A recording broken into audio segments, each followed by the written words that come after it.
importance of understanding how to read the movements of the stars has fascinated me for quite some time now. I recently had the opportunity and the pleasure to speak with one of Jamaica's most talented astrologers, who's originally from Hungary, but who's been living in the island of Jamaica for quite some time now, and garnering plenty of respect, I might add. The person who I'm speaking of is none other than Dalma from DKAstro. Thank you for being here. This is going to be more of a podcast style video, so please feel free to turn this on in the background while you do what you need to do. Thank you for joining with us here today. My name is Wayne from Rodney Illustrations, creator of the Global Fusion Intuitive Tarot, published by US Games Systems. And let's get this show started by jumping into the why of it all. DK, why did you want to pursue a vocation in the field of astrology? So the reason I'm doing this work, my why, right? So if people could fall in love with their path and themselves, then they could love each other a little bit more. So astrology is just an indication of your energies and, embracing what you were given and completing your karmic work and all kind of stuff, because everyone has homework. We're born with them, tasks that cycles we're supposed to complete. So I believe I'm able to help people to discover or recover their gifts and consider them more and don't abandon them and recognize what their karmic mission is. From age 6, 7, I was an avid reader and always used to steal my mom's books, and mom had a lot of esoteric books and a lot of interesting subjects and the mystical and the unseen world and unusual subjects and a lot of stuff, faraway cultures, whatever. So I always used to just steal away her books and read them, and it was always interesting and I really loved it. And then I totally forgot about my gifts and what interested me for a long time. And around my mid-30s, there was some stuff happened in my life and that changed the course of my life, and I had to reckon with the person who I am. And then I realized I was really on some bullshit with myself because I have gifts and I have abandoned them. And then I realized that I was being irresponsible with my gifts, and I have so many of them. And they're just that dormant because I didn't cultivate them. And I was like, this is ridiculous. Had to come clean. I had to be honest with myself and make myself really uncomfortable so then I could reach somewhere. So then I was on a journey for looking for a mentor for years and years. And finally, Deborah Silverman was the first who said, okay, come study this officially, be certified, whatever, and she gave me 2 scholarships and I have never looked back since, Okay, thank you. So you mentioned Deborah Silverman. Can you elaborate on who exactly she is and how you met and how she became your mentor? So Deborah Silverman is a very well-known and kind of famous astrologer. She's been doing this 40 plus years, and I have came across her through social media, I believe, but I have been on a journey for looking for a mentor for a long time, and I was unable to find people because people wouldn't give me the time of the day, because when you are good at something and you have natural gifts, you become a threat. So nobody wanted to really help me out at all, but Deborah Silverman did, and she have an online school, and I went study under her. She had famous and unfamous clients. India Irie is one of her past students as well. She has been traveling with the police, the group police, the British group that stings, Sting coming from that group as well, and very famous musician. And she has been doing the good work for a long time. Anyway, so I went and I studied under her. I could not afford the school, and she was gracious enough to give me scholarships, and I was able to finish my studies under her. But these were just like formal studies. But then after that, I studied by myself for like a couple of years, like 2-3 years, and I started to give free readings and to practice and so on and so forth. From what I've seen, your focus seems to be primarily geared towards tropical astrology. Can you expound on why that is as opposed to Vedic or other forms? And also the house systems. Do you have a preference, Placidus, Porphyry, Equal? And are there instances where you'd use one more so than the other? Yes, I work with tropical system and it's Placidus. Sometimes I use whole house system. It's really just personal preference. Whatever other astrologers want to use, everyone have their personal preference. I don't think it's significant. That's what I do, Also, based on my my experience. This is the system that works out the best for me. It seems to be accurate to me. I don't know. I'm sure other persons have other opinions, but this is just my personal preference. It's nothing significant behind. It's just it's my experience with the house systems and the type of astrology I practice. But my main focus is not even what kind of house system or whatever. My main focus is the ethical use of astrology. There should be classes on how you use knowledge ethically. These things are so not even there. They're not even out there, ethics of how you using certain spiritual practices should take a seat in the front somewhere in teaching these practices, because the misuse of knowledge is so prevalent. It's overwhelming. So the people should really take classes of, if they claim to be astrologers, of how they're supposed to use knowledge ethically, what is allowed, what is not allowed, what's supposed to happen. There are guidelines, of course, astrology organizations out there with guidelines and whatever, but I'm not even sure who's following it, Is Sinistry a big deal in your work? Can people use Sinistry to find compatibility between themselves and geographic locations? What's the deal with these people dynamics? Okay, regarding Sinistry and compatibility and stuff like that, you could have great Sinistry on paper with someone and you just don't work out with the other person. Or you can have on paper really bad Sinistry and things are really flowing in your relationship. And this is where free will comes in. We are human beings with free will. If you're going to put out the effort, things are going to work out most likely because there's intention behind it, there's effort behind it.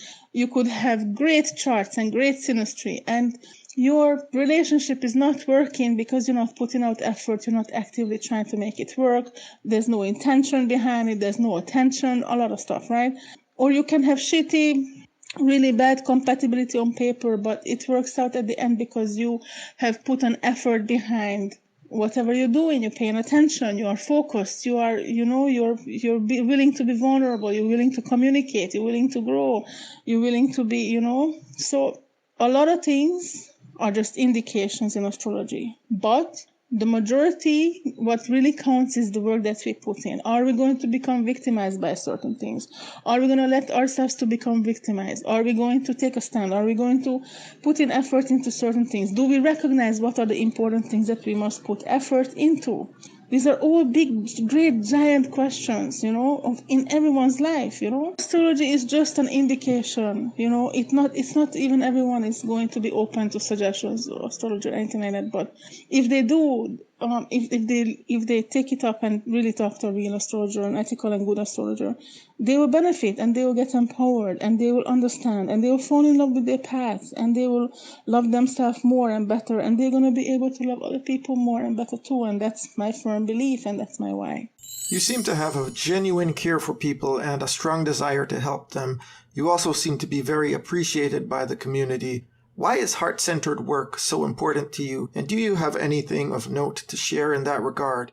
Regarding heart-centered work and extending ourselves and stretching ourselves and making ourselves uncomfortable, these things are very important for personal growth, and being compassionate and all these things that are really, really important in this life, and we don't really talk about it too much or not enough, Heart-centered work is very important because we are spirits, we are souls. This body is just like a sleeve, like a vessel or something, but it's important that we realize that we are spirits experiencing human life for a while, just for a little second, because our life is so short, our physical life is so short, but we are multidimensional spiritual light bodies, literally, and we are hardwired biologically for connections, and this is undisputable, even people saying, oh, I don't want a relationship, I want to be alone and whatever, I don't want friends, I can be a grouch by myself. No, nobody's that cool to not want to socialize the other person or reach out or form connections, meaningful connections. We are hardwired to do so.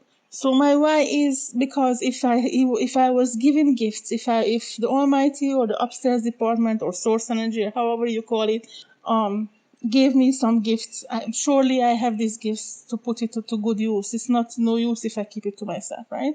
So I believe these gifts needs to be cultivated and spread and so it can bless and touch other people's life, and that's my why. And I don't want young people I hate to see young people hurting themselves. I don't want young people in Jamaica to commit suicide. I don't want people to be unhappy and whatever. And if I can do something for them to be a little bit in a better place, I feel that I did something good. So it's just, I feel it's the right thing to do.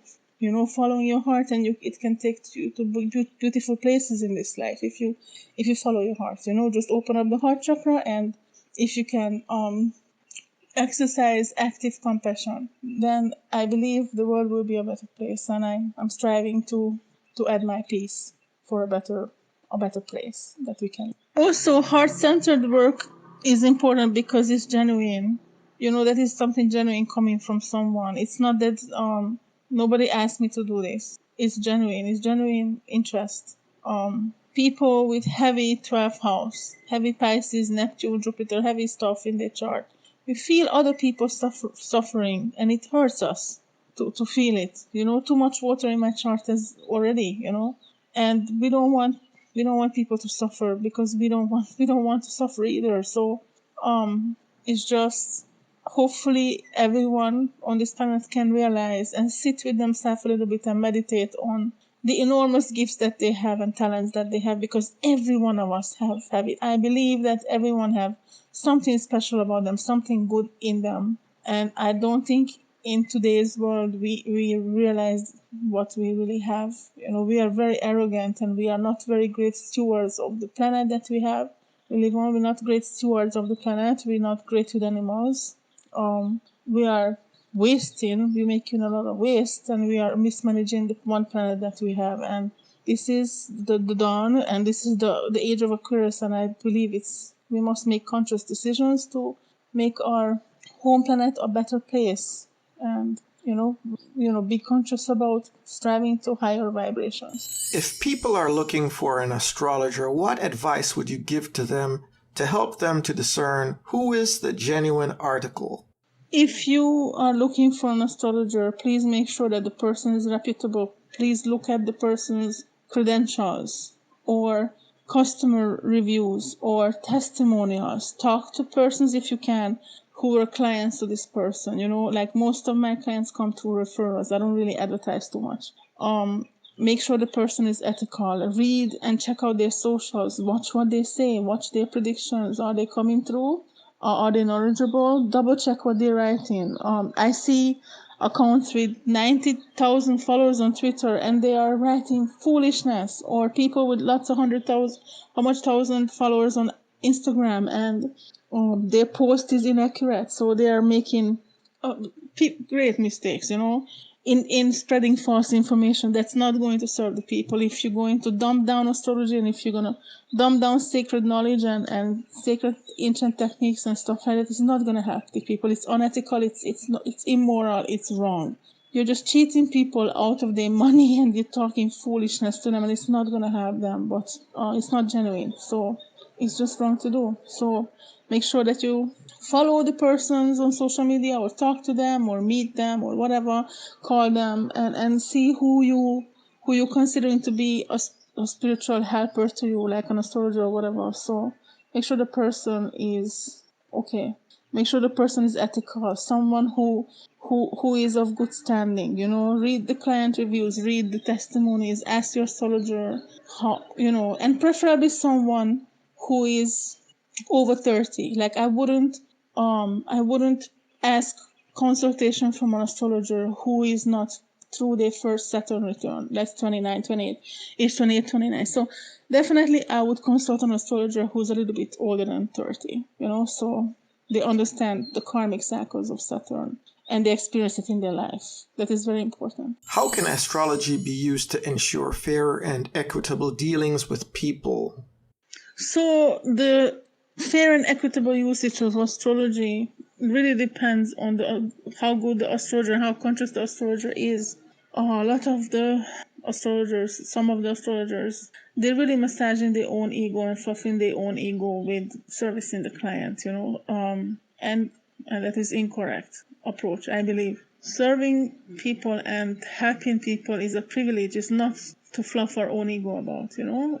It desires real humility. It needs real humility and understanding and a lot of listening. You know, some of the times the mistake that astrologers make is talk a lot on a session. Listen to the client. Listen to what the client wants to say. There's a reason this person come to you, for advice, right?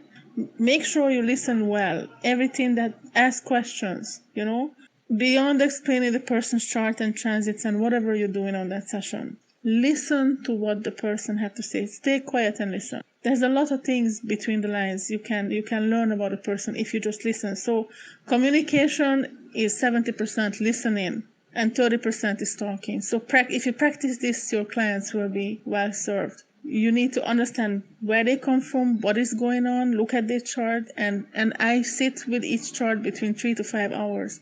So I study people's chart down to the last degree, everything, to make sure that when it's time for me to advise someone, that I can speak from the point of information. I am not here cheating the client, I never understood astrologers who do 30 clients a week. I cannot do that, I would do 5, 3 to 5 or whatever, simply because I'm committed to do it right. I'm still, compared to many other old school astrologers, I'm still a beginner because this is my first 10 years with astrology. If I would have do this 30, 40 years, maybe I just sit with charts for like half an hour or whatever. But I'm still learning lots of new stuff.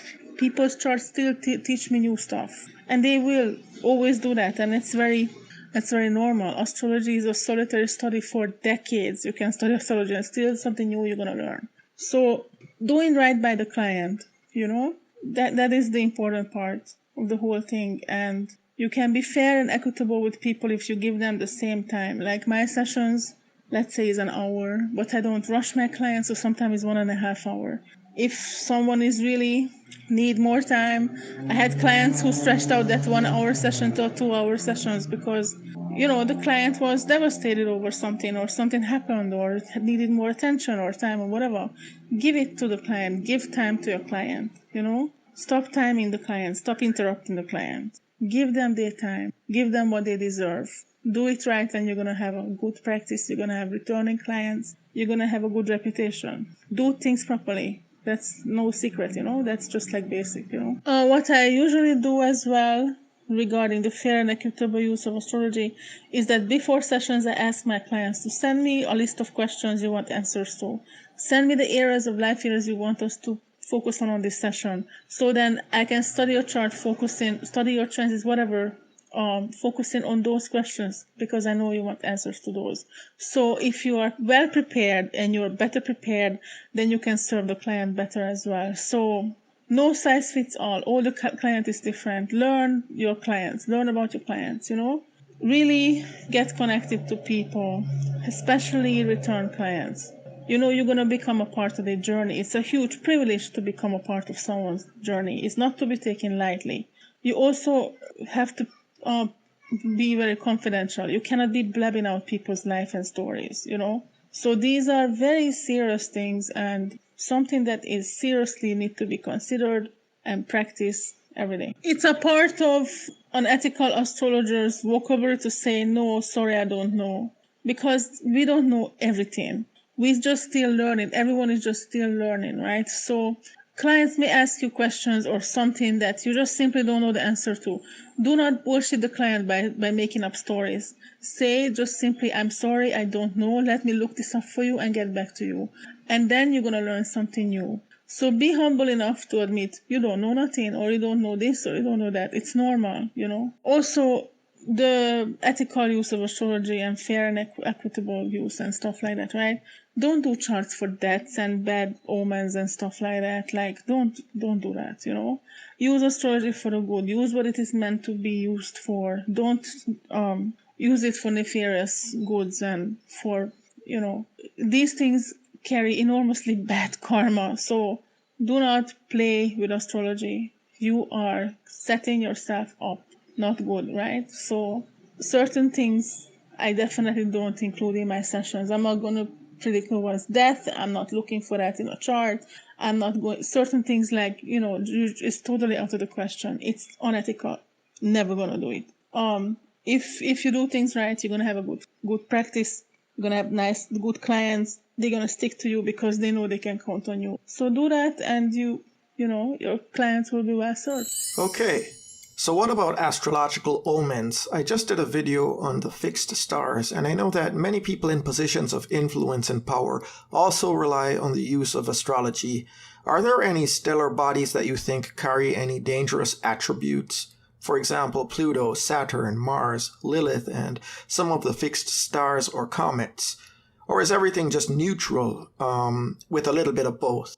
Regarding planets and how they manifest, every planet, and I do believe in even asteroid, have the neutral, negative, and positive manifestations. So it depends on the aspect and so on and so forth. You know, definitely. For example, take a planet as Pluto, right? Pluto can have neutral effects, negative and positive effects. Depends on aspects, depends where they are, and depends a lot of different factors, right? So take time, look at the planet, what are the aspects, where are they, so on and so forth. Does they conjunct or affect any of the asteroids? What's going on, you know?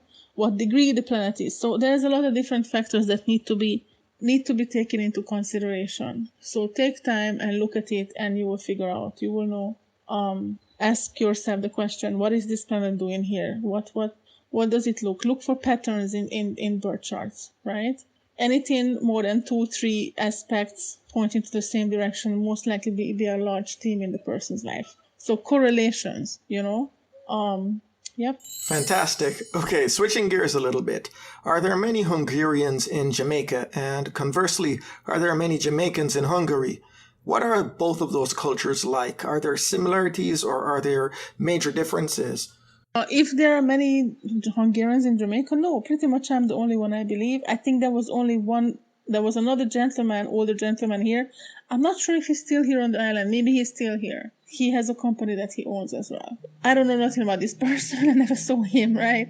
But possibly I'm alone, and if that gentleman is still here, then it's the two of us. That's all I know about. I actually grew up with Caribbean and African folks in my community. So yes, I know Jamaicans from back home Hungary. One person was a student, the other person was, I believe, a golf pro.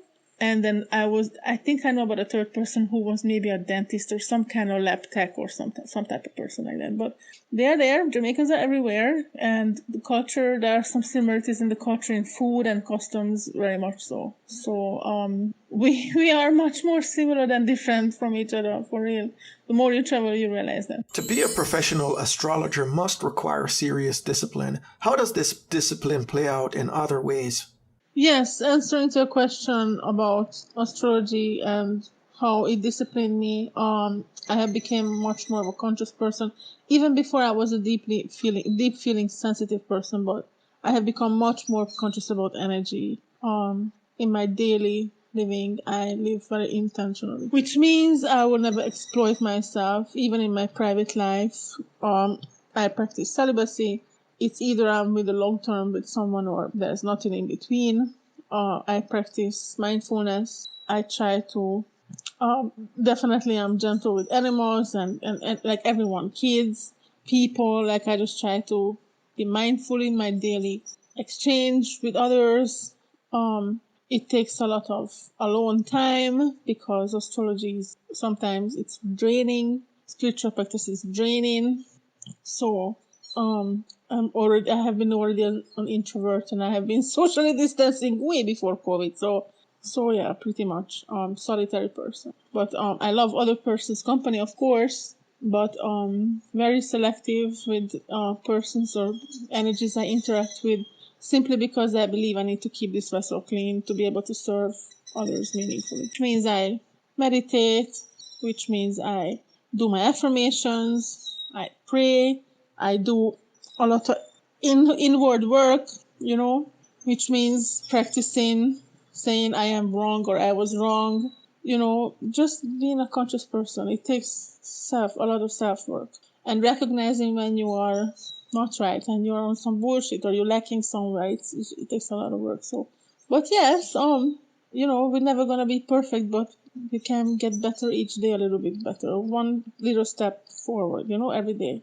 And I'm a Taurus rising, so definitely I'm not rushing anywhere, so I will make change and gradual change. And that's how it has been. So I'm just trying to be patient with myself and trying to just do right by myself and others. Regarding spiritual practice make persons disciplined. Even just the practice of reading, right? If you haven't been a reader before, you will become a reader.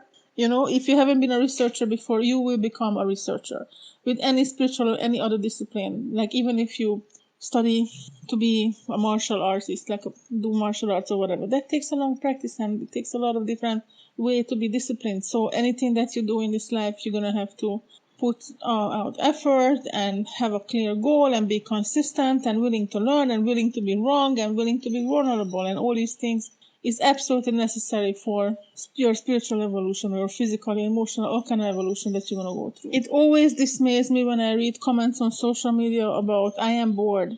Like, pick up a book. Like, how are you bored in this age, in this day of age? You can switch on a TV, you can switch on a radio, you can listen to music, you can dance, you can, I don't know, you have so many things to do. How are you bored? Figure out what is good for you and do that. It pains me when someone makes posts on social media about I am bored. Like, don't you know yourself a little bit to know what interests you? Do something that interests you. Like, I research about all kind of ancient civilizations and stuff and energy and whatever, and I do that endlessly because I love it. I'm sure there's something else that you love. Do something with your time. Don't waste the time that was given to you. Don't misuse the time. You can have all the money in the world, but your time is limited as a physical being here on this planet. Do something meaningful with your time. Do something precious with your time. Do something good with your time. It's so crucial for people to understand. I hope young people will stop waste time on foolishness. Are you a supporter of the arts? And are you an artist yourself? What's that community like in Jamaica these days? And are creative, artistic people more like your client base, or is it mostly the suit and tie folks? So I am not an artist. I just appreciate the arts, and especially I appreciate local art and Caribbean art and Jamaican arts. That we have many, so talented young folks and even older folks on the island. I don't think they get enough support or recognition, and I love to see. I'm a fan of people who do things in an excellent way, or passionate way, or people who live in their truth. They live their truth and they live out their calling. I'm a fan of excellence. I'm a fan of people who are really good at what they do. And I'm just a fan of the arts.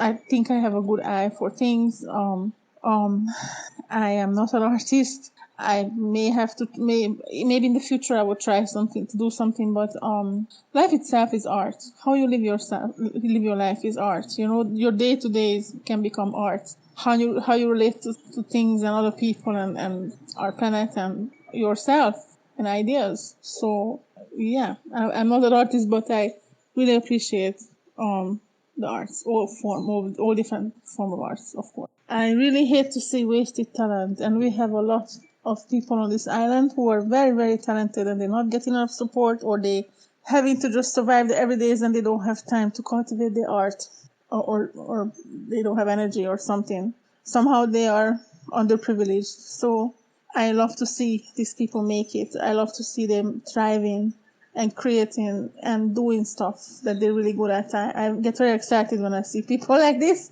and I learn about them, and that really fills me with joy, Having shifted or being in the process of shifting from the era of Pisces to Aquarius, what are some of the challenges of this new age as far as you see it? Regarding the age of Aquarius, I believe the official age of Aquarius started at the Great Conjunction in 2020 when most of the outer planets were moved into Aquarius. Even Pluto is going to move to Aquarius this year, so it's a gradual shift, but it's a big one.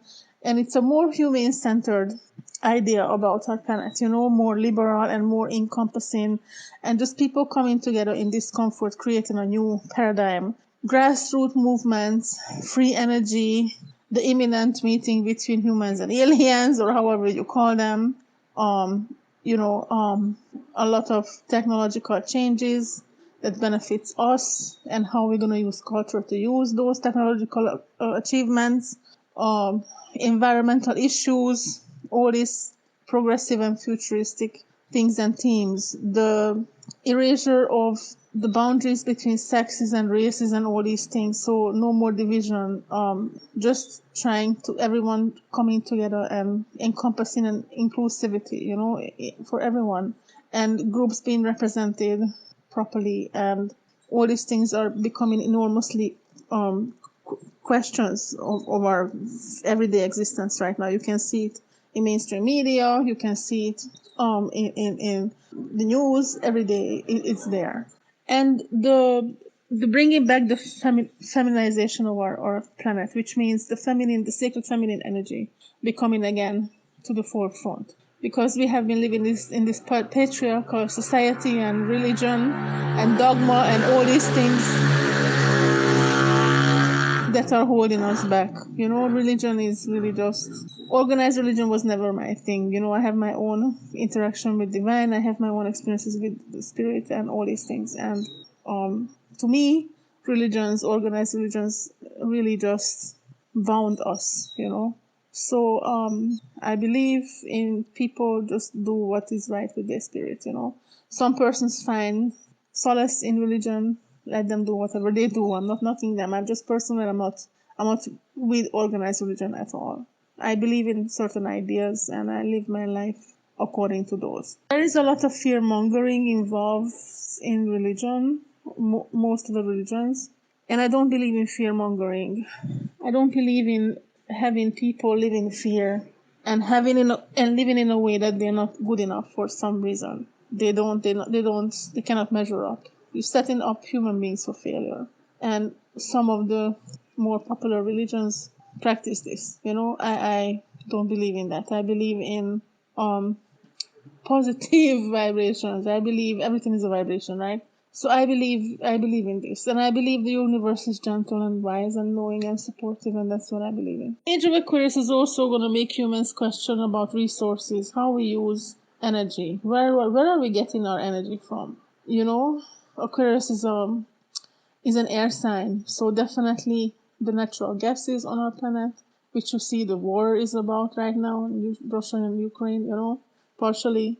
How we use the resources that we are given, what do we use it for, the invention of free energy, reusable energy, environmental laws, to save our planet and better our planet, our ozone layer. All these things are very much connected to the age of Aquarius. Technological achievements and in medicine and the emerging AI and all kind of things that we have, and to form proper laws about these things so it's not getting abused. So yes, great new inventions, but also probing the questions how we use these new inventions. Are we using it for good?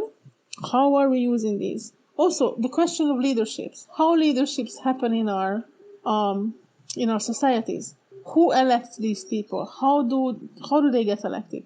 Who qualifies these people? Aquarius is a very free-spirited energy. So definitely the doing away with the governments. Governments are not actually needed. All these old systems are crumbling down, and they are to crumble down. They're not serving our best interest, So doing without boundaries, doing without borders in between countries. This is our planet. We should be able to go wherever we're going, As far as I'm concerned, traveling should be free for everyone. So I don't know. My ideas are kind of crazy to a lot of people, I'm sure, but it makes perfect sense to me. So not to belong to one group, but actually connect with everyone on a good level. So then we can come together and make a better future for our kids, for ourselves, for our families, and for future generations. Thank you, Dalma. It's certainly been a pleasure having this interview with you. I appreciate your time and your expertise. Thank you to everybody who's tuned in for this. I'll let DK take it away with where you can find her. Regarding my contact information, you can visit my website www.DKAstro.com. So that's DKAstro.com, or on my socials, DKAstrology on Instagram, at DKAstrology on Twitter, same DKAstrology on Facebook. You can book through my website. I usually have discounted readings as well. You have many different types of readings. I'm an ethical astrologer, so that's always a plus. I'm an accredited astrologer as well. I formally studied astrology, so anyone who wishes to have a reading and have a good, reliable astrologer with a good track record and good predictions, you can book me. You can look into me and contact me. I do couples readings, I do singles readings, I do readings about progress chart, transits, relocation chart, professionals, to help professionals and business owners with their businesses. I do charts for pretty much everything. So please feel free to contact me. You will see my services under DKAstro.com in the menu and services section. You'll be able to see all my customer and client testimonies and client reviews, and also on Twitter in my pinned tweet you will be able to see all my accurate predictions up to date.